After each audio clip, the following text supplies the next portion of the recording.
think it's a candidate's utopia when applying for a job is getting constructive feedback. Is it similar compared to, let's say, 2022 or before, or do you see basically big changes? The job market has changed drastically in the last 2-3 years. So 3 years, product manager, head of product. The CVs that catch my when hiring are the CVs that has actual numbers that describe actual work. I'm sure lots of candidates out there in the market might be losing hope, might be losing faith. If this is not enough, what's next? Learn it, put the new CV, keep applying, and so on. Well, in my job search, I was like in this year gap, I went into acting school. I started acting for theater and films and all that. So this helped me realize that I can achieve something while I'm not in the job market yet. I'm sure you see like tens, if not hundreds of resume. There are a few patterns or a few things that made you say, oh, this person deserves an opportunity to be interviewed. While no, this person is just mainstream browsing. He's putting his resume everywhere. Can you share some of these patterns to help us guide the job seekers out there? Welcome to today's podcast and episode. We are thrilled to have Mustafa Sami with us today, an inspiring product manager with a wealth of experience across multiple industries and geographies. Currently leading product management at a hire in Riyadh, Mustafa's journey has taken him from mechanical engineering to growth product management to now serving as a head of product. Mustafa combines an entrepreneurial spirit with a keen analytical mindset, and he represents an interesting profile, spanning many industries and geographies, and also sharing experience from his previous job searches and also as a hiring manager interviewing many candidates every month. Let's dive into his remarkable story. Mustafa, thank you for joining me today. It's a pleasure having you on the show. No, it's my pleasure, Ahmed, and I like your initiatives, and I've been always a fan of your work. So thank you for hosting me. No, really appreciate your work, my friend, and I'm sure you'll be sharing great and unique perspective from a different point of view. We have been inviting lots of guests, mostly from Europe over the past few episodes. So it is great to have a different perspective coming from Africa and the Middle East. I know you have basically worked across borders in a couple of different countries. So why don't you start by sharing a little bit about your background and experience? What are you doing now? How did you come to this point? And we can take it from there. Yeah, sure. We can start by my education. I'm a mechanical engineering graduate, from university called Khalifa in Dubai, or in Abu Dhabi actually, in UAE. But I've been born and raised there, so I've been interacting with different cultures all my life, from many different backgrounds. The engineering part was like the ignition for my objective of achieving and problem solving and all that. Yeah, I knew how to buy goods. I want to know how to sell goods. So I transformed into business development and sales. I gained my experience in that part, and also being with the customers, so as a job requirement. Yeah, basically I started with an engineering background, as I said, and then moving on, I wanted to touch base with the commercial side of the business. I feel the best way to go there is learning supply chain. I took courses in supply chain, and from supply chain I entered the procurement field, working as a procurement engineer. Again, my hunger for entrepreneurship wasn't met. I wanted to do more, wanted to be active with the customer base, and wanted know the other side of the business. I knew buying, I knew technical, I wanted to know selling, so I went to sales, worked as a sales and account manager, then tendering engineer, and then business development. All of that in different industries. Yeah. I've been in oil and gas, I've been in facility management, I've been in the steel industry. Oh my God, you have tried a lot. Yeah, even a call center, I worked as a call center in between. Later on, I was like, still my hunger wasn't met. Like, I'm still hungry for more. I want to do more. The job that I found that actually collects lots of the things that I just said was product management. Because in product management, you have to be good on the technical side. You have to be good with the customer. You have to be good when negotiating the stakeholders all the time. You know that how hectic this job is. Like, you have to be convincing. You have to be resilient. You have to be actually a good communicator. All that. So, yeah, challenges my drivers, so I went for it. And now I'm becoming the head of product in the company I'm currently in. Okay, no, that's definitely impressive. So a journey starting from engineering, passing through different engineering roles, not software engineering related, and then like business development, sales, and then a little bit of growth as well, and ending with product up to head of product in a couple of years. So first of all, that gives hope to people who are switching careers, which is great, and I'd love to reflect with you a little bit on that, and gives hope as well that there is a lot of transferable skills that you can take from a job to another, from a career to another, from a title to another. Would you be able to reflect a little bit about like some of your past experiences and how this helped you become a head of product now after switching to product management, maybe like 4 years, 5 years ago? Is that right? Yeah, it's like 3 years. 3 years I've been Okay. like a product manager. So 3 years, product manager, head of product. It's definitely impressive, and a lot of people would love to know like how to get there. Like, is there a secret sauce? What helped you become the head of product you are today? If you're able to reflect on that. So accepting a challenge. Accepting a challenge, sometimes you feel like this job is demanding me to do some work that's extra, that's not what I would like to do. And this part is tricky shape. You think that they are taking advantage of you. People, they may think, okay, I'm doing this, I'm doing that. So they ask me for more and I keep doing this, I'm doing that. Will I still be in this position like they're taking advantage of me? Or these negative thoughts are not always they stop you. Sometimes you have to be smart about it. You have to do your work, and achieving the extra mile always. Make your norm is the extra mile. Don't be relying on what is my objective today. What should I do? Don't go for people. Take initiatives. Make transformative decisions. Okay. Look at the big picture all the time. Try to make a real impact, because as you know, product management is about creating an impact.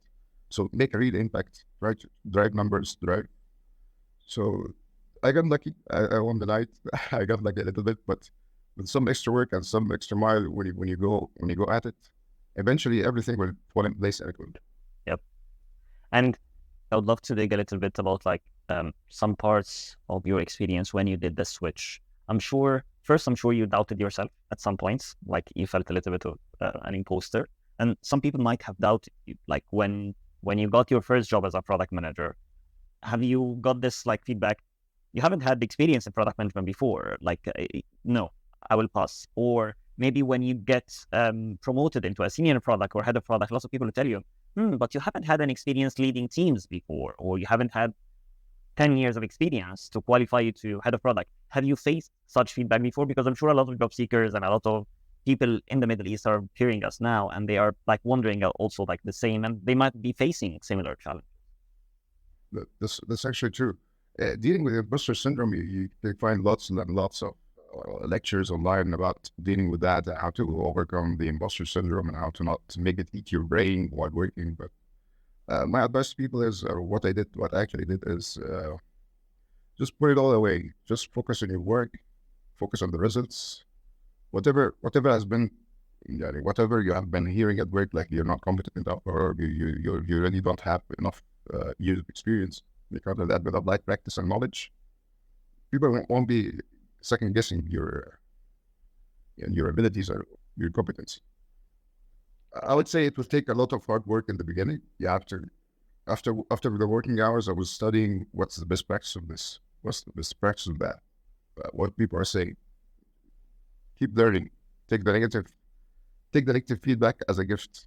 When you're going to get the negative feedback, if you frame it as an advice, this negative feedback is an advice, and you go put it on your pipeline of learning material, it will eventually evolve you and makes you a better person at what you do.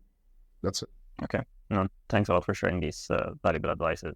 And now shifting gears a little bit towards the job market of today's world. We talk a lot about like the current state of the job market and how job seekers might be facing some challenges, companies might be facing some challenges, recruiters are not happy with the amount of like talent or like the amount of application they are getting for every job they post, and they have to take shortcuts, which doesn't necessarily make also like candidates as happy as they want it to be. So tell us a little bit from a hiring manager perspective, maybe, or based on your experience talking to your friends, your colleagues, and people in Egypt and Saudi, what's the state of job markets in this region nowadays? Do you feel there's a difference? Is it similar compared to, let's say, 2022 or before, or do you see basically big changes? The job market has changed drastically in the last 2-3 years. I've looked at a survey done by PwC Middle East. This is what the actual statistics are. 50% of the workforce think that in the next 5 years they have to do an enormous amount of upskilling. to stay fit. Currently, the job is very competitive. Everybody has MBA. Everybody wants to get into the industry. Everybody wants to be having like certificates on the wall and all that. So competing with this might be stressing. Like if you have to be in this market and you want to compete and you want to get the job you want to, it might be very stressful. But again, um, overthinking may hinder you. Like if you overthink everything, it may hinder. Just put yourself in the recruiter's perspective. Know what they are looking for. What's the objective of this company you're applying for? Are you fitting this objective or not? How to fit this objective? Tailor your CV to the job you're applying for. Like I'm coming from the mechanical background, as I said in the beginning, and different sorts of job titles like procurement and tendering, business development. All of these are not directly related to product management, but if you put your numbers and your way of thinking, because product management is a mindset. So when you put everything, like when I interview, for example, I say at procurement, I've been doing this and this and this. Like I've been doing Kanban boards since my procurement days.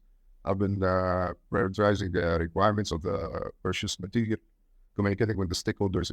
If you use the right words and you put it this way, you become convincing, and it shows that you know what and you're actually you can give in this job title you're applying for. So Okay. And you mentioned a very good point about in the like recruiter or the hiring manager shoes and trying to tailor your job or your application to this specific job. Now from a hiring manager or recruiter point of view, I'm sure you interview people and you look at CVs when you hire for your team. What usually stand out as positive signs? What are you looking for? Like if I'm a product manager now, or I'm a software engineer, or I'm a salesperson trying to basically join your company, I'm sure you see like tens, if not hundreds of resume. There are a few patterns or a few things that made you say, oh, this person deserves an opportunity to be interviewed. Why? No, this person is just mainstream browsing. He's putting his resume everywhere. Can you share some of these patterns to help us guide the job seekers out there? as we all know, some CVs they look like you have been done on ChatGPT, or the description is very generic. But the CVs that catch my when hiring are the CVs that has actual numbers that describe actual work. Like when you see actual numbers that describe actual work, and when you discuss this in the interview, and you go through the journey, the candidate is going, and then he is going you through the journey of how he achieved this number in a convincing way, then these CVs stand out. When you see actual numbers, actual achievements, actual like concise and clear, these ones stands out for me. Other than the over descriptive and the over the, you know what I mean, essays, they are more than essays than CVs, and they are not actually like the CVs feel like you have been on Google and you written, for example, I want to become a sales manager, so you took all the sales manager stuff and you put it in there. You know what I mean? Yeah, no, I definitely agree with you. Like listing all the job tasks and activities in a resume doesn't help everyone understand what a sales manager should do. They need to hear a little bit more about like, what have you done? What have you accomplished? What are your achievements? How can you help this company? And how have you helped previous companies in the past? And maybe talking specifically about product management. I know the Middle East and Africa are still, I would say, like growing in maturity when it comes to the product management talent out there. There is amazing people. I know tons of applications and tons of candidates that are top notch, and they are definitely as strong as the ones in the US or Europe, if not better. But in terms of numbers, we are still not there yet when it comes to the quality of the talent and the maturity of the craft, if we might say. Like, are you facing any challenges growing your team, growing your product team? Like, is it easy for you to find talents? I know for sure, like a few people around me in my network who have been looking for some jobs for some time, or people who are looking to switch into product management, but they can't because of the competition or the lack of support. Tell us more about the state of product management, and what are you facing as a hiring manager or as head of product interviewing people every week or every month? One of the trickiest part is the misconception, the common misconception of product management here in the Middle East. Product managers here are more of, I know it's all around the globe, but in the Middle East it's a little bit more, as I can say, emphasized. Product managers here are done as delivery managers. So being people get accustomed to being a delivery manager sometimes. If you get accustomed to that, you lose the opportunity or you lose the skill of researching the market, researching the users, understanding the future. So when you're stuck in the moment as a delivery manager, you give all that away. So it is really tricky because when you're hiring for any other job, you know the expectations and you know the duties of the job and the role. While a project manager is still a little bit, like say, it's more than 30 to 40% is still vague, uncovered, not clear. So knowing or hiring so much, like from 100 series or 150 series, you only find one or two who actually fit or know what the product manager should do. This is a real life thing. Like God does this like every month or every week, as you said. So it's not easy to find. I mean, right now I'm gifted with my team, but it wasn't easy hiring these people. Okay. Okay.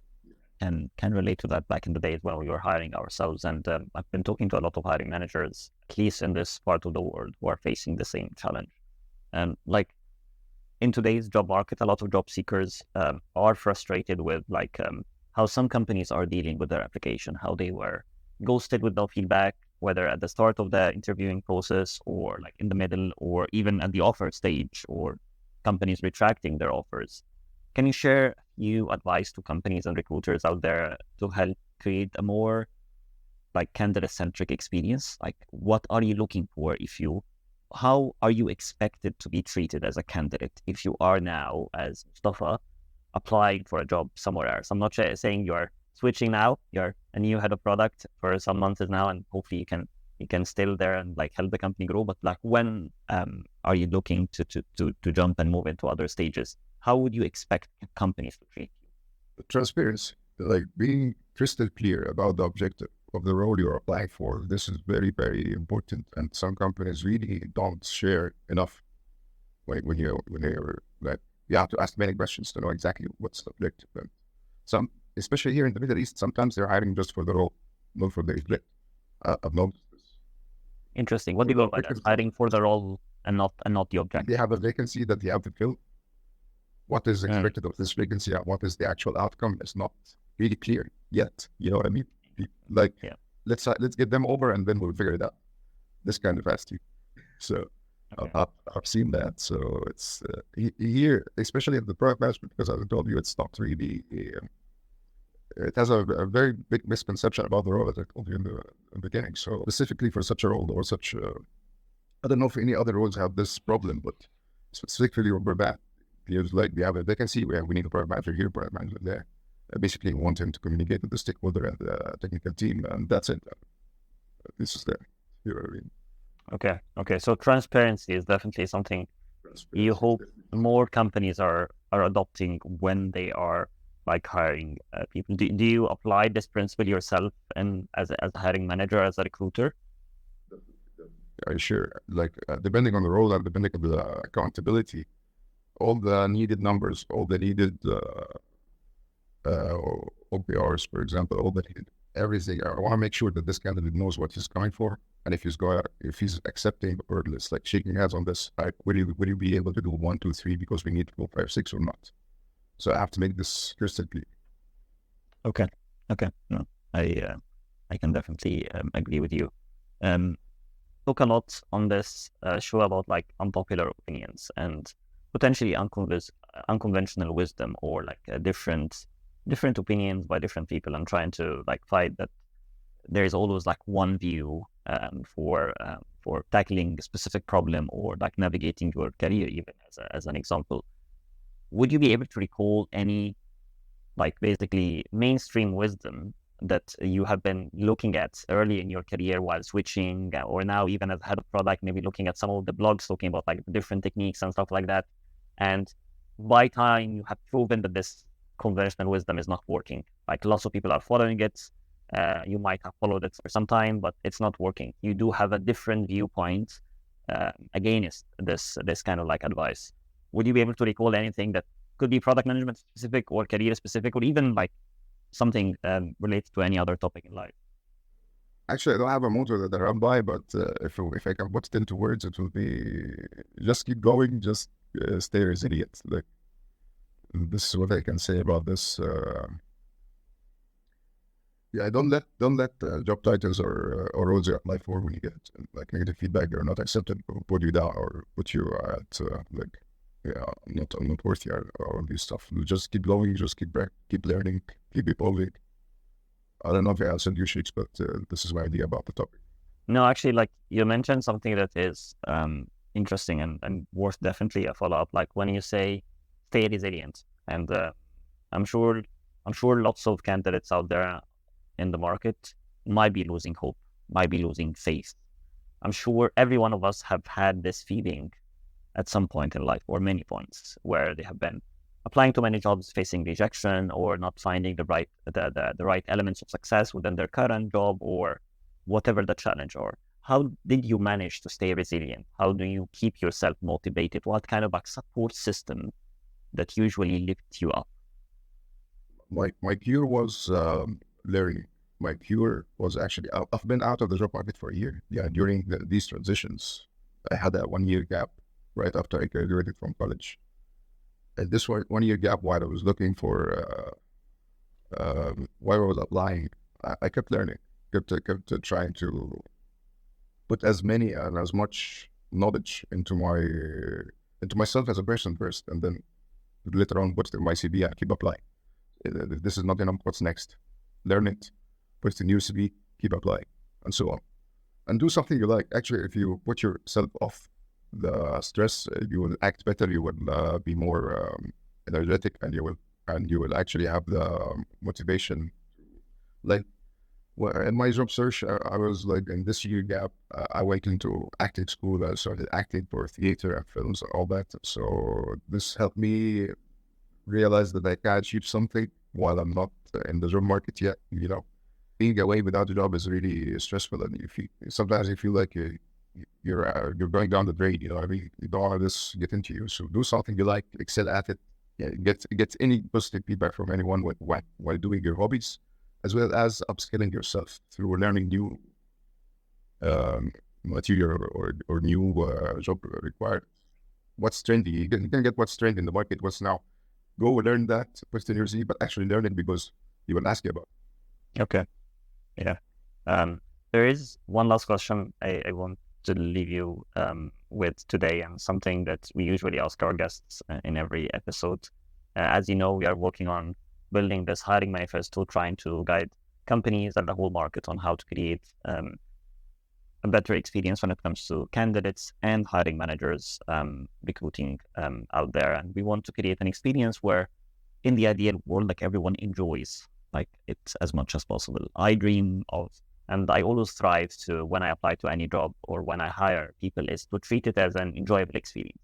It's a kind of a networking with a purpose. Definitely the stakes are high for many people when they are applying, so I wouldn't like compare it to networking exactly, but it is basically, it has a lot of benefits other than just the binary value output of like getting a job or facing a rejection. And I hope the experience can be better by sharing a few principles that can guide hiring managers and recruiters when it comes to like CV filtration, when it comes to interviewing, screening, sending feedback, etc. Would you be able to share any principle or a few principles that you think we should include in this manifesto? And maybe something that you have always tried to apply yourself as a hiring manager. Sure. I can't emphasize more on fairness and the inclusivity in the hiring process. Like, this is very important when hiring people. So you have to be really fair with yourself before being fair with others. Like, you have to really put each one and everyone at his actual. It's very hard and it's very tricky. Yeah, it's like it's use the word compare, but eventually you're comparing multiple candidates. So being fair at this stage is really tricky, and I hope I can emphasize more on the importance of this. Again, maintaining the transparent communication, being transparent as much as possible, because it benefits you before it benefits the candidate. Being transparent, you save a lot of time and a lot of effort if you have hired the wrong candidate, or this is not what I expected, or this is not what I thought I would be doing, and all these hustles. And you really said a very important thing or a very important. I like the way you said it's like kind of working for a purpose because this candidate can be later on. You know what I mean? It's like in another company or new company, whatever. So Actually, it happened to you, right? Like your mentor in a learning program became basically your gateway to a job and potentially was your manager. So like, and obviously you didn't see this happening when you first met the mentor. You just kept a good relationship. You just like basically had this like belief that when you give something, you get something back. And that's actually one way you shared that also like extremely good points earlier. yeah. One more thing, I think it's a candidate's utopia when applying for a job is getting constructive feedback. If you really get a real and solid constructive feedback as a candidate, I know it's high, it's very very very to like finding the time for that with the current job duties and all that. But giving a candidate, I call them a strong and constructive feedback, you will be think of it as changing people's lives. You never and as again before you take Yeah. approach. Do you do this as much as you can? Like, do you try and share constructive feedback to candidates? Do you have like a specific philosophy in mind? Let's say I always give constructive feedback to people who have faced or have passed X number of stages, or I don't share basically feedback early in the process, but definitely share it later, or I share it usually by email, or like I can get people on a call sometimes if they have been really investing so much time. Do you have a specific philosophy in mind to try and stay fair? I really like this point about being fair. This might have been the first time for someone to mention this point. So how do you stay fair and be happy with yourself about it? My way of doing the constructive feedback is giving it to the people who ask for it. He doesn't actually go by himself and give it right away. So if the guy wants to learn more, he wants to know what he did wrong, and he wants to know what should I do the next, or this kind of stuff. He's exploring and he actually wants to know what went wrong. Go ahead and tell him. A very good actually point, and maybe an invitation for candidates to try and nudge companies when they don't receive feedback. Obviously, in the perfect world, like companies should be proactive about providing this feedback. But if they didn't for whatever reason, um, you shouldn't basically be afraid or shy from like just basically following up and asking for it. Maybe a lot of people out there are similar to you. They give this or they know this is a bit of an effort on them. They could be very much busy. They are trying to be fair. They are very honest in their like intention about like helping people, but sometimes they are just like battled with the job duties and they can't provide it for everyone. So this is their kind of like test of how serious this candidate was about this job. And if you just show a sign of seriousness, like you'll be back with like a whole lengthy email with everything the candidate have requested, or maybe you could even jump on a call for the right candidate who might have provided an email with really honest intention about like seeking career growth or like sharing a bit of his own or her own reflection about like how they self-assess themselves through the process. I've seen these emails before. I've seen candidates sharing their own self-assessment or sharing their feedback about the hiring process or the feedback about the interview itself and how this have helped them like know more about themselves. And this is one aspect or one value of the hiring process beside the networking part. Is it is a good way of knowing more about yourself. It's a good way of like reflecting on your own experience, skills, and yeah, just enjoy it as much as possible. It's hard. Yeah, we all find it hard, but the more you strive to enjoy it, the more you strive to see it as another way of learning, the more it could be better for everyone. I believe. Mustafa, I really enjoyed this conversation with you today. Thanks a lot for being honest, for sharing very grounded like wisdom and advice about how you do things and not trying to basically just paint a perfect world, a perfect kind of like picture of everything. So I'm sure this would be beneficial to a lot of people out there in the job market, whether product managers or others, especially those in the Middle East who want to understand a little bit about like how someone like you have navigated his career and how you as a company or as a representative of a company are looking at candidates and looking at hiring. So I would put also like your LinkedIn profile for people to get in touch or like know more about your company and what you guys are doing and potentially like apply and get a glimpse of a good experience, different than others. But yeah, thanks again for your time and advice.